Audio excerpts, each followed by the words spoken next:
For the past 4 years, I've called the city of Madiun my home.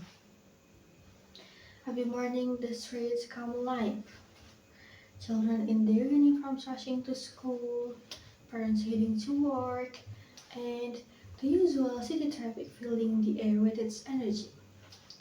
But behind that daily rhythm, there's another story, a quieter one. Families who are still struggling just to give their children the chance to sit in a classroom, to hold a book, to dream a little bigger. So, my name is Aura Maharani Zatin. I am an undergraduate student at State University of Surabaya. And this is where our conversation today begins. Because education should not be a privilege reserved for a few, but a right guaranteed for every child. So, why is education so essential? Because it is the seed we plant in the human mind, one that grows, shapes culture, and equips us to contribute to the world. Nations invest in education not only to prepare the youth, but also empower adults, who are both the first teachers at home and the drivers of the nation's progress. Yet in Indonesia, the picture is far from perfect. In 2024, around 4.2 million children are still out of school, and nearly a third of children with disabilities remain excluded. Inequality shows up in many forms, like economic hardship, geographic barriers, social stigma, gender discrimination, and even systemic weaknesses in governance.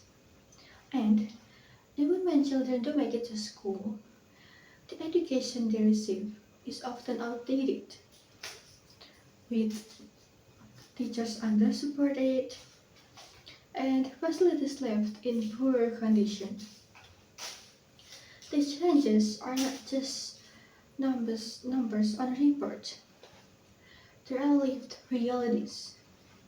I have stories of children delaying school because their parents can only beg to survive each day.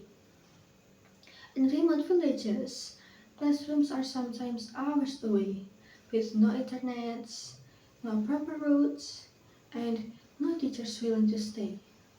In some places, old beliefs still linger.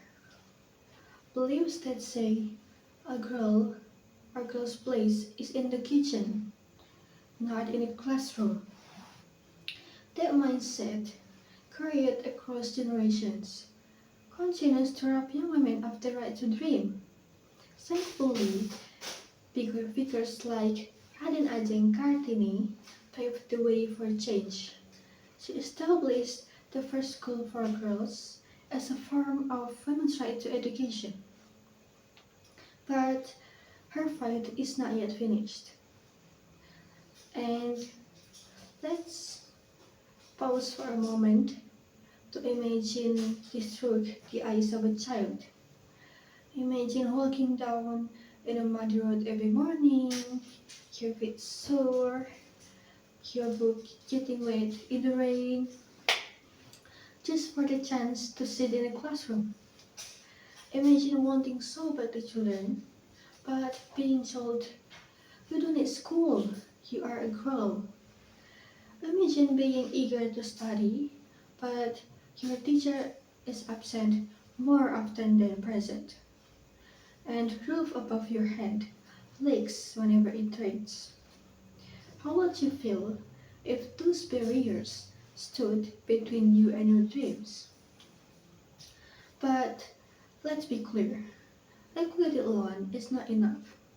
Access without quality only gives us classrooms filled with chairs, but empty of meaningful learning.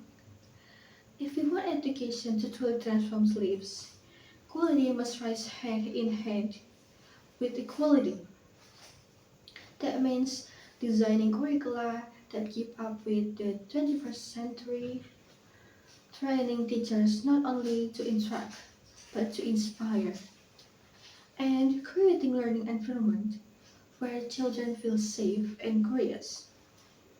Programs like Sekolah Penggerak are a step forward, helping teachers adopt attractive methods that challenge students to think critically and creatively. Yet, in too many places, the reality remains classrooms with leaking roofs and broken chairs. This is where the governments, communities, and all of us must step in. Facilities matter, a safe classroom matters, a motivated teacher matters. Because education is not only about knowledge, it is also about dignity. A child who walks into a classroom should feel respected, inspired, and valued. When we give them that, we don't just educate them, we empower them. When we put equality and quality side by side, we begin to see the bigger picture. Equality ensures that no child is left behind, whether because of poverty, geography, or gender. Equality ensures that every hour spent in school truly prepares a child for the future. Without quality, without equity, quality becomes a privilege of the urban elite. Without quality, equity becomes the mass distribution of mediocrity. Both must move together if we are to build an education system that truly transforms. So, let's imagine for a moment what is possible. Imagine an Indonesia where a child in Jakarta and a child in Papua receive the same high quality education. Imagine a nation where a daughter is encouraged just as much as a son to pursue her dreams. Imagine classrooms equipped not only with desks and chalkboards, but with technology, creativity, and hope.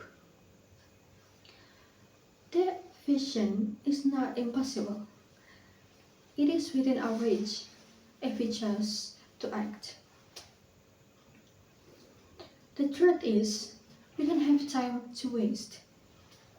Right now, 4.2 million Indonesian children are waiting. They are waiting for us to notice them, to fight for them, to believe that their future matters just as much as anyone else's. The question is not whether we can change this, it's whether we are willing to. So today, let's choose to be willing. Let's commit to building an Indonesia where quality and equality in education are not ideals written on paper, but realities lived by every child. The future of this nation is not will be built on skyscrapers on highways alone. It will be built on the dreams we nurture in our classrooms today. So that's all from me. Thank you for all your attention. I hope it can open your mind about equality and quality of the education. Thank you.